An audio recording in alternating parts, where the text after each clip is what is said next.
É cada vez maior o número de pessoas deficientes no mercado de trabalho e em todos os setores, tanto em empresas privadas quanto no serviço público. Os concursos destinam o preenchimento de vagas e os deficientes não perdem tempo, estudam e assumem os cargos. Este é o assunto de hoje do nosso quadro Carreiras e Concursos. Há 10 anos, a Neuza resolveu se preparar para um concurso público da Prefeitura de Goiânia. Depois de muito estudo, ela conseguiu aprovação para o cargo de assistente administrativo. Ali começava um novo ciclo da vida dela, com estabilidade profissional e financeira. Existem as barreiras? Existem. Não desista por causa delas. Vá, luta, enfrente elas. Porque essas barreiras elas podem ser rompidas quando nós aparecemos. A Constituição Federal já prevê a garantia da participação de pessoas com deficiência em concursos públicos, reservando no mínimo 5% e o máximo 20% das vagas para este público, com exceção de cargos que são oferecidos e que exijam aptidões físicas que pessoas com deficiência não conseguiriam exercê-las. No caso da Neuza, não foi necessário recorrer a esse tipo de cotas, mas ela defende o cumprimento da lei. Foi muito bom ter cuidado dessa parte, porque isso assegura mais a possibilidade da pessoa com deficiência ocupar um cargo público ou um cargo numa empresa privada. E aqui no estúdio está o presidente da Comissão da Pessoa com Deficiência da OAB Goiás, Tênio do Prado.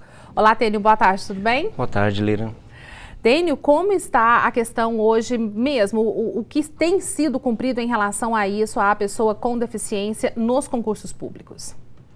Bem, a legislação, a Constituição prevê a reserva de vagas e o decreto 5296 de 2004, mas a matéria é especificamente tratada no decreto 3298 de 1999.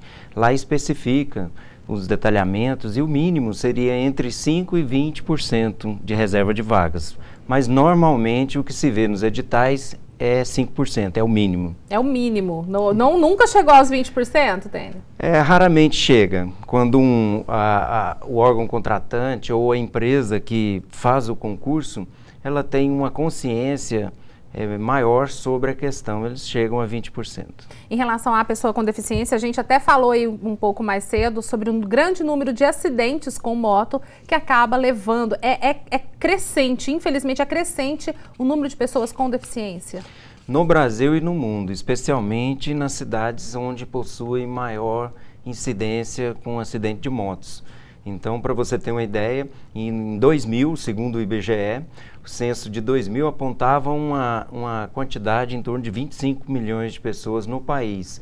Atualmente, de acordo com o censo 2010 do IBGE, esse número saltou para 45 milhões. Em 10 anos, então tivemos aí cerca de 20 milhões de pessoas. E isso influenciaria direto, Tênio, nessa questão dos 5% lá? Porque parece que acaba ficando meio contraditório, não? Perfeito. Porque aumenta o número de pessoas, mas as reservas lá não aumentam. Perfeito. E deveria oportunizar os 20%, até porque a pessoa com deficiência, como o número é crescente, sempre tem a necessidade, o ideal seria colocar os 20%. E a pessoa, ela já tem uma dificuldade muito grande para poder chegar à escola, para poder conseguir ter escolaridade, transporte para se movimentar, para se preparar para um concurso. Então, a própria situação, a realidade do país, das cidades, já é excludente. Não precisa se preocupar com redução do percentual. Então, eu entendo que deveria, sim, alcançar os 20%. A gente está falando de concurso público, mas tem também a questão das empresas privadas, empresas particulares. Tem também, claro, algo determinado para isso. Claro, existe a lei de cotas que define que as empresas com mais de 100 empregados, elas estão obrigadas a contratar percentuais crescentes, né, de acordo com a quantidade de funcionários, contratar pessoas com deficiência. E está sendo cumprido, Tênio? Você que acompanha isso tudo de perto? Bem, é cumprido parcialmente. O que nós vemos é que um descumprimento muito grande, muitas autuações, e a sociedade precisa se preparar melhor para buscar essas pessoas, e as próprias pessoas com deficiência também têm que cumprir sua parcela de desenvolvimento, de aperfeiçoamento aí, mas precisa melhorar muito. Era justamente isso que eu ia te perguntar. Será que a empresa está preparada e será que a pessoa com deficiência também está preparada para entrar nesse mercado? As duas partes têm que se preparar. A empresa tem que se preparar para receber uma pessoa, não escolhendo o tipo de deficiência, mas a pessoa que esteja capaz de desenvolver as atividades ali. E não só eliminando barreiras arquitetônicas, barreiras físicas, mas as barreiras atitudinais. As equipes têm que estar preparadas para receber esse novo colega, que é um colega com deficiência. É a aceitação de todos. Aceitação de todos. Afinal de contas, o que separa uma pessoa, o tempo que separa uma pessoa com deficiência de uma sem deficiência é 1 segundo. Então, hoje não tem, amanhã pode ter. Verdade, principalmente na situação que a gente tem aí com um volume maior de pessoas nas cidades, em todos os locais. Aqui em Goiás, como é que está isso?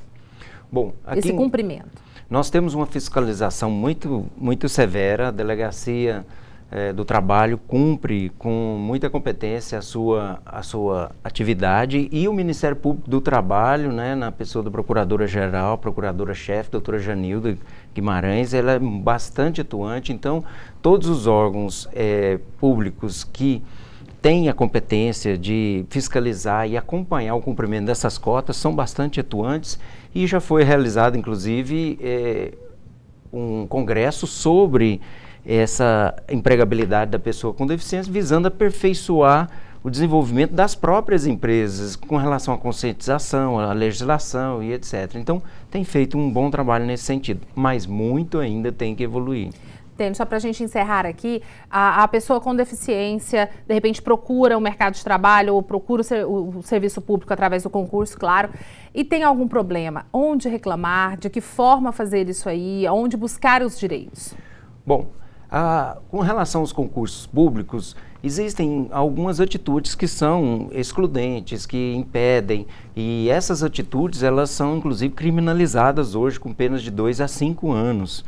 E o administrador público pode ter seus bens também indisponíveis. Então, é importante cumprir a lei. Não sendo cumprida, ela tem que buscar Ministério Público Estadual, Federal, do Trabalho.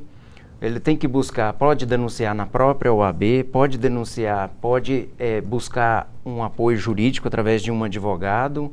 Enfim, e nas próprias associações e entidades representativas do tipo de deficiência também, buscar as denúncias e ingressar, se for o caso, na justiça. Isso para os dois casos, tanto nas empresas privadas quanto no concurso público. Perfeito, nos dois casos. Ok, Tênio, muito obrigada pelas informações e um prazer recebê-lo aqui mais uma vez. Muito obrigado. Muito obrigada. Eu conversei agora com o Tênio do Prado, ele que é presidente da Comissão da Pessoa com Deficiência da OAB Goiás.